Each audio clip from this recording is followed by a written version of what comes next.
Hello दोस्तों, आप सभी का हमारे YouTube चैनल फास्ट कैलकुलेशन में स्वागत है। आज हम अपने इस वीडियो में एक्सरसाइज 2.1 का क्वेश्चन नंबर 3 देखने वाले हैं। इससे पहले की वीडियो में हमने क्वेश्चन नंबर 1 और क्वेश्चन नंबर 2 को पहले ही डिस्कस कर लिया है। तो चलिए हम अपने क्वेश्चन नंबर 3 को पढ़ते हैं और देखते हैं इसे कैसे सॉल्व किया जाए। 35 घात के द्विपद का और 100 घात के एक पदी का एक एक उदाहरण दीजिए। तो हमने जैसे कि पहले की वीडियो में डिस्कस कर लिया था कि एक पद क्या होता है, द्विपद क्या होता है। एक पद का मतलब है जिसमें केवल एक ही पद दिया गया हो, जैसे कि हमको नाम से भी पता चल रहा है। तो एक पद का उदाहरण क्या हो सकता है, मान लीजिए कि अब 100 घात के द्विपद एक पदी का उदाहरण देना है। मान लीजिए कि मैंने लिखा 2y की पावर 100, यानी कि घात इस पूरे बहुपद की क्या होनी चाहिए, 100 होनी चाहिए। तो अगर आप देखेंगे इसमें तो यहाँ पर y की घात कितनी है, 100 दी गई है। चर की घात हम देखते हैं, कभी भी अगर हमें घात पता करनी होती है तो हम चर की घात देखते हैं। तो चर हमारा यहाँ पर क्या है, y है, और y की घात कितनी दी गई है, 100 दी गई है। तो अतः इस पूरे बहुपद की घात क्या है, 100 है।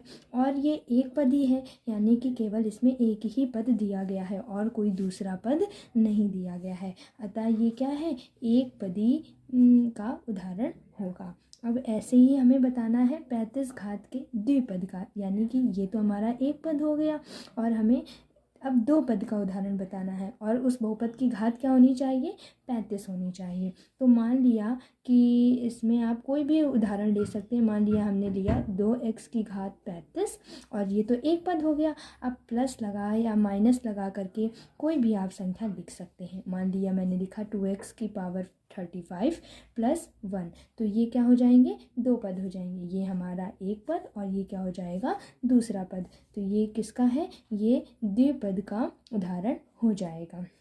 बस इस क्वेश्चन में इतना ही आपको सॉल्व करना था। चलिए अब हम क्वेश्चन नंबर 4 की ओर बढ़ते हैं। चलिए अब हम देख लेते हैं हमारा चौथा प्रश्न क्या कहता है। निम्नलिखित बहुपदों में से प्रत्येक बहुपद की घात बतानी है। तो बहुपद की घात बतानी है, इसका मतलब उस पूरे बहुपद में चर की सबसे बड़ी घात क्या होगी।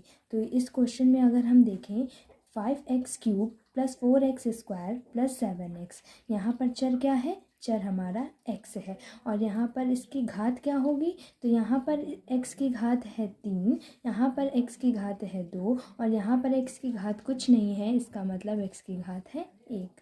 तो बताइए x की सबसे बड़ी घात कौन सी है, यहाँ पर x की सबसे बड़ी घात क्या है, 3 है। तो बहुपद की भी घात कितनी हो जाएगी, 3 हो जाएगी। बहुपद की घात बराबर 3। इसका मतलब कि इस बहुपद में सबसे बड़ी घात 3 है, अतः इस बहुपद की घात भी क्या हो जाएगी, 3 हो जाएगी। चलिए अब हम अपने दूसरे प्रश्न को देख लेते हैं। दूसरा क्वेश्चन आपको दिया गया है 4 - y²। 4 - y² में देखिए चर क्या है हमारा, चर है हमारा y और यहाँ पर इसकी घात कितनी लगी हुई है, यहाँ पर y की घात है 2। 4 ये हमारा अचर पद है, अतः इस बहुपद की घात भी कितनी हो जाएगी, बहुपद की घात बराबर हो जाएगी, कितनी लगी हुई है, 2 लगी हुई है, अतः बहुपद की घात भी कितनी हो जाएगी, 2 हो जाएगी। चलिए हम अपने तीसरे प्रश्न को देख लेते हैं कि तीसरा प्रश्न क्या बोलता है। तीसरा प्रश्न है हमारा 5t - √7। 5t - √7 में सबसे पहले चर पहचानिए। चर क्या दिया गया है, चर हमारा t दिया गया है और यहाँ पर चर की घात कितनी दी गई है, यहाँ पर t की घात है 1। पहले भी हम बता चुके हैं कि जब कुछ नहीं होता है मतलब 1 है t की घात, यहाँ पर t है ही नहीं, इसका मतलब t की घात कितनी है, 0 है।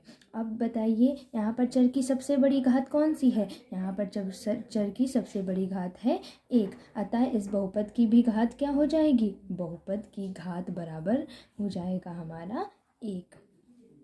समझ में आया आप लोगों को। चलिए हम अपने चौथे प्रश्न की ओर बढ़ते हैं। चौथा प्रश्न क्या बोलता है हमारा क्वेश्चन में। चौथा प्रश्न हमें दिया गया है 3, यहाँ पर 3 दिया गया है। तो अब हम तो बस जानते हैं कि हमें चर की घात बतानी होती है, लेकिन यहाँ पर तो कोई चर ही नहीं दिया गया है। तो अब जब कोई भी चर नहीं दिया गया है, यानी कि इस बहुपद की घात कितनी हो जाएगी, ज़ीरो हो जाएगी। बहुपद की घात बराबर क्या हो जाएगी, ज़ीरो। यानी कोई भी चर नहीं दिया गया है, यानी चर नहीं दिया गया है तो चर अगर मान लें, अगर x था, मान लिया हमने कि यहाँ पर चर कुछ नहीं x था और यहाँ पर x एक भी नहीं है, इसका मतलब एक भी नहीं है, x की घात कितनी है, ज़ीरो है। और अतः इस बहुपद की घात भी क्या हो जाएगी, ज़ीरो हो जाएगी, क्योंकि हमारा यहाँ पर कोई भी चर है ही नहीं, अर्थात x की घात ज़ीरो अगर उदाहरण लें तो यहाँ पर बहुपद की घात क्या हो जाएगी, ज़ीरो हो जाएगी।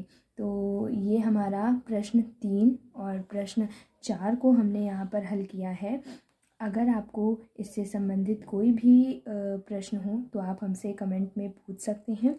और अगर आपको ये वीडियो हेल्पफुल लगा हो तो आप हमारे चैनल को सब्सक्राइब करें और बेल आइकन दबाना ना भूलें, ताकि मैं जितने भी नए वीडियो बनाऊं सबसे पहले आप तक पहुंच सके। Thank you.